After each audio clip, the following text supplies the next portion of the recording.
Halo, assalamualaikum warahmatullahi wabarakatuh. Waalaikumsalam warahmatullahi wabarakatuh. Bagaimana kabarnya? Baik. Sehat? Sehat. Siap untuk belajar? Siap. Oke, dipersilakan untuk ketua kelasnya memimpin doa. Semua siap? Siap. Berdoa dua.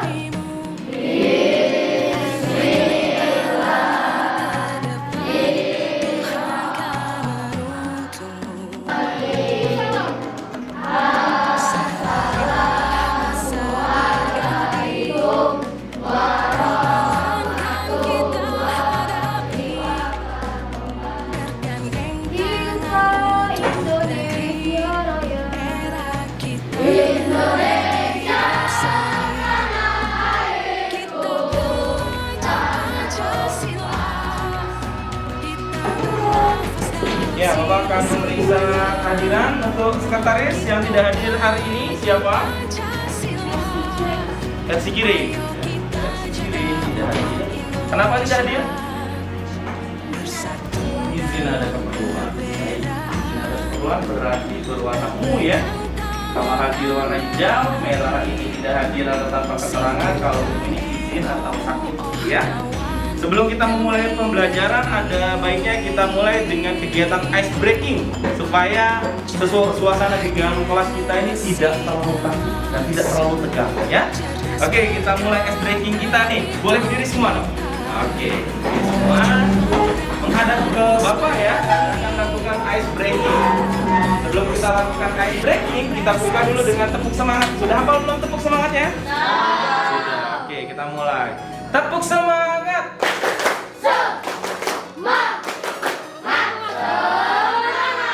Oke, untuk ice breaking pada kegiatan hari ini kita akan bermain yang namanya semut, gajah, cacing, ular. Konsentrasi. Konsentrasi. Oke, kita buat kita semua. Bapak persilakan untuk duduk kembali. Kita akan memulai pembelajaran kita. Bapak akan menggunakan alur mengajar pada kegiatan pada pembelajaran berbasis proyek ini. Bapak akan menggunakan Discovery Inquiry Learning. Apa sih Discovery Inquiry Learning ini? Yaitu rangkaian kegiatan belajar yang menekankan pada proses berpikir kritis.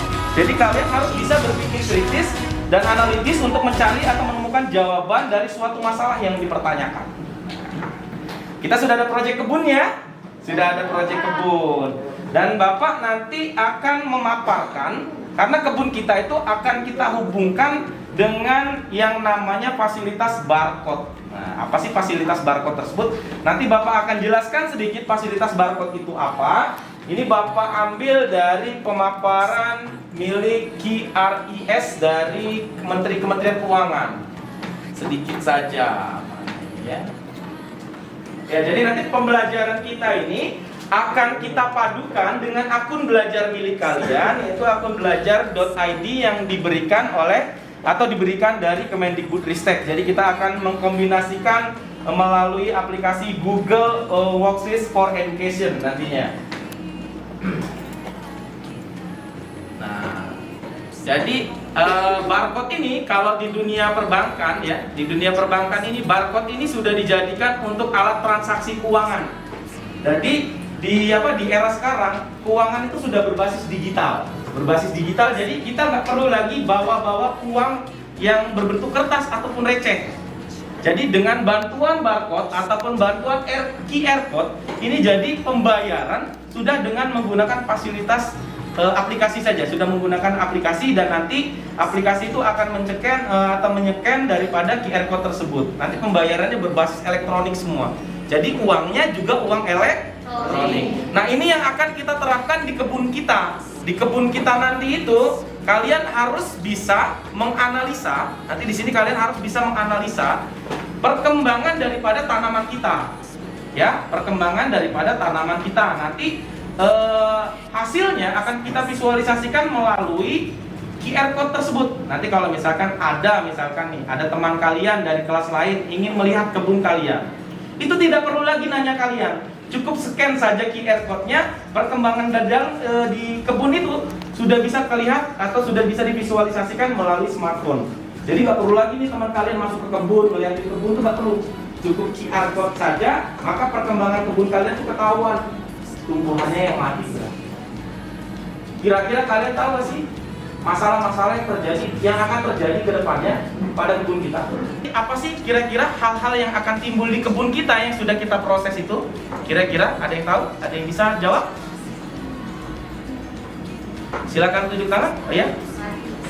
Mati. Ya, itu salah satu hal-hal yang akan terjadi. Kalau penyebab matinya karena apa kira-kira?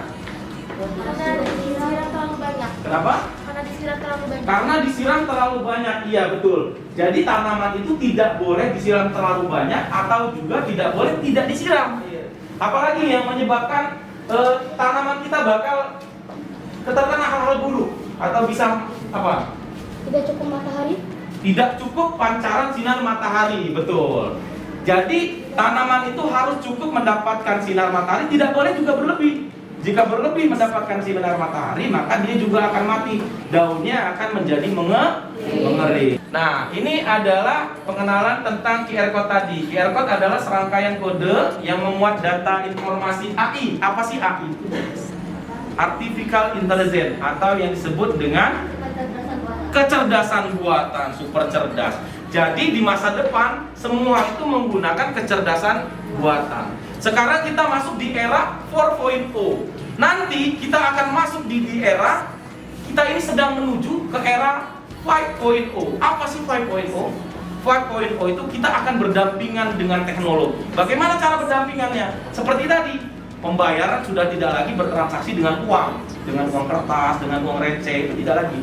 Tapi menggunakan yang namanya uang elektronik. Di Bandung sana, tukang parkir sudah pakai QR code. Nah, jadi bayar parkir itu nggak pakai duit 2000-an, tapi tinggal kalian scan pakai aplikasi, nanti aplikasinya akan mentransfer uangnya ke alat yang dipegang petugasnya. Serangkaian kode yang memuat data informasi AI, identitas pedagang dan pengguna. Ini kalau digunakan untuk transaksi ya. Sudah itu pembayaran atau juga mata uang yang dapat dibaca dengan alat tertentu dalam rangkaian transaksi pembayaran. Ini yang Bapak contohkan, ini di dalam transaksi keuangan.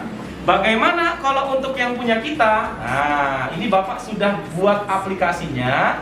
Aplikasi ini nanti yang kalian gunakan untuk mengumpulkan data informasi. Untuk mengumpulkan informasi di kebun ya. Dikumpulkannya informasi di kebunnya tidak lagi pakai kertas. Kalau zaman dulu kan dikumpulkannya pakai kertas ya, di checklist. Sekarang tidak lagi pakai kertas. Jadi di depan sini Bapak sudah buat aplikasinya. Nah, ini project 3 IKM. Nanti kalian bisa pilih menunya. Di sini ada pemahaman dasar barcode. Nanti kalian bisa baca lagi barcode itu apa, QR code itu apa. Nanti ada penjelasannya di sini di menu pemahaman dasar barcode. Selanjutnya ada lembar observasi harian. Nah, lembar observasi harian ini digunakan untuk kalian mengobservasi tanaman kita yang ada di kebun. Kita buka ya. Kita klik ke menu lembar observasi harian. Cara mengisinya nanti kalian tinggal pilih nama kalian. Nah, namanya ini berurut, berabjad A, B sampai Z ya. Contohnya satu, di sini ada siapa? Satu orang. Siapa? Alfiano. Yang lain, yang hurufnya jauh, siapa kira-kira? Siapa? Teresa. Oke, huruf T ya. Kita cari huruf T dulu. Setelah kita cari huruf T ini ya. Nah, kelas 7G. Nah, nanti pilihnya gitu ya. Kita cari namanya. Setelah kita pilih 7G. Setelah itu kita pilih tanggalnya. Kalian ke kebunnya tanggal berapa? Kalau tanggalnya hari ini berarti kalian pilih tanggal 12 bulan 8 2022. Setelah itu waktu pengamatannya kapan? Nah, sekarang jam berapa nih? Misalkan di sini sekarang jam 9.55. Ditulis di sini jam 9.55. Setelah itu jenis tanamannya apa yang kalian amati? Kan kebun kita ada 2 baris atau 2 jenis ya, tanaman sawi dan tanaman terong. Oh Pak, yang kami amati itu tanaman sawi, ya pilih sawi. Oh Pak, yang kami amati itu tanaman terong, ya pilih terong. Nanti kalian ke kebunnya bawa penggaris. Untuk apa? Untuk mengukur tinggi daripada batang utama dari tumbuhan tersebut. Batang utama ya, batang utama itu yang ada di tengahnya.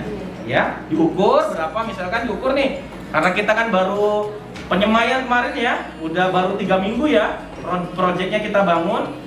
Kalau tidak salah baru sekitar 2 cm. Ya, baru sekitar 2 cm. Nanti kalian isi, ini Bapak contohkan dulu. Setelah itu kalian ukur lebar daun. Lebar daunnya sudah berapa senti? Sawi itu kan kalau misalkan lebar daunnya maksimalnya harus berapa, ya? Sudah itu misalkan lebar daunnya sama 3 cm. Sudah itu kalian amati warna daun. Warna daun itu ada 4 jenis. Ada hijau, kuning, coklat, hitam. Kalau hitam itu artinya sudah membusuk. Kalau coklat sudah ingin mati atau sudah ingin membusuk. Kalau kuning mendekati proses ingin mati. Kalau hijau berarti daun tersebut segar. Oke, kita pilih misalkan hijau. Setelah itu kita klik tombol berikutnya. Nanti ini dibukanya pakai handphone ya. Ya, ini Bapak contohkan saja. Di sini selanjutnya ada dokumentasi hasil observasi. Bukti foto telah melakukan observasi harian. Nanti kalian foto tanaman yang kalian ukur pakai penggaris tadi. Mana tanaman? Kan tanamannya banyak tuh. Satu baris misalkan ada 20 tanaman kan? Yang kalian ukur aja yang difoto. Satu aja berarti kan? Yang diukur kan satu kan? Ya. Yang difoto, yang diukur saja. Nanti kalian upload fotonya, kalian foto dulu. Setelah difoto baru di-upload. Sudah itu kalian foto bukti perawatan lahan. Bagaimana foto bukti perawatan lahan? Misalkan kalian lagi nyiram tanamannya lagi disiram, atau lagi beres-beresin tanahnya. Ya, nanti makanya sebelum melakukan lembar observasi ini kalian harus mengukur dulu, diukur. Sudah itu kalian foto. Sudah itu kalian siram, kalian foto. Karena apa? Kalau sudah ngisi ini, itu sudah harus ada fotonya. Jangan kalian sudah isi baru mau foto, nggak bisa. Jadi foto dulu, baru ngisi ini ya. Paham ya? Paham. Ini akan kita lakukan setiap hari. Oke. Nanti hasilnya terkoneksi dengan yang namanya aplikasi spreadsheet yang ada di Google Workspace and for Education. Contohnya ini nih. Nanti datanya akan jadi seperti ini. Nah, Bapak buka dulu ya. Spreadsheet. Ini semalam sudah Bapak coba ya, Bapak masukkan data pertumbuhan pengamatan tumbuhan ini. Nah, seperti ini ya. Contohnya Bapak misinya itu pakai nama Franciscus. Nah, ya. Ini Bapak contohnya. Nanti aplikasi yang kalian isi ini akan terhubung dengan data visual, tadi. Nah, jadi tujuan awal kita adalah mengumpulkan informasi. Dan informasi ini akan kita olah sehingga akan dipresentasikan secara visual. Nanti spreadsheet ini akan terhubung dengan yang namanya Google Studio. Nah, ini visualisasi data observasinya. Seperti ini. Sebentar, kita tunggu jaringannya. Nah, ini adalah tampilan daripada data observasinya nanti. Nah, ini ketahuan nanti sawinya sudah berapa senti. Nanti di sini ada tingginya, tinggi batang utamanya. Ya, sebentar. Nah, di sini nih. Bapak perkecil deh. Ada diagramnya. Diagramnya ini berkaitan tentang warna daripada daunnya. Warna kuningnya berapa persen, ini berapa persen. Sudah itu nanti ada lebar daun. Lebar daun maksimalnya di atas ini sudah berapa persen, tingginya sudah berapa persen. Yang ngisi siapa dan tinggi batang dan lain-lainnya itu nanti kalian ngisi. Nanti data kalian itu secara real time langsung masuk ke sini. Kita coba ya. Kita coba satu ya. Nah, contohnya gini. Misalkan Bapak isi fotonya, tadi sudah Bapak isi ya. Kita masukin ya, kita tambah fotonya. Ini karena fotonya nggak ada, kita tambahin foto yang ada aja ya. Kita tambahin foto yang ada aja. Sebentar, Bapak cari gambar dulu. Setelah itu kita tunggu prosesnya, berarti ada di download. Nah, nanti ini kita masukin sini ya. Kita masukkan. Kita tunggu sampai beres uploadnya. Sudah masuk ya? Sudah masuk. Nanti kita masukkan lagi, tambah filenya lagi. Tapi kalau ini nanti yang diupload foto kalian ya, jangan foto sembarangan ya. Karena Bapak akan melihat kalian tuh benar-benar atau tidak. Setelah itu klik kirim. Nah, Setelah klik kirim, nanti akan muncul tampilan seperti ini nanti. Nah, jawaban sudah dikirim. Nanti otomatis datanya secara real time akan masuk ke sini. Pak, itu belum berubah karena belum Bapak segarkan datanya. Nah, ini kalau misalkan Bapak klik segarkan data, otomatis nanti datanya masuk ke sini. Tuh, sudah masuk ya? Teresa Juliantika. Jadi setiap kalian ngisi itu otomatis nanti masuk ke dalam lembar visualisasi ini atau lembar yang dibuat menggunakan Google Studio. Ya. Jadi Bapak bisa mantau siapa nih yang benar-benar sudah melakukan observasi, siapa nih yang belum melakukan observasi. Nah, fungsinya kita mengumpulkan data ini untuk apa? Untuk mengetahui seberapa berhasilkah kita nanti akan tumbuhan kita. Pak, kalau misalkan proyek kita gagal, bagaimana? Tidak apa-apa, karena kita bukan petani, tapi kita akan pelajari apa yang menyebabkan tumbuhan kita gagal atau rusak. Nah, kalian harus bernalar kritis. Apa yang menyebabkan? Kalian kan setiap hari observasi itu. Kita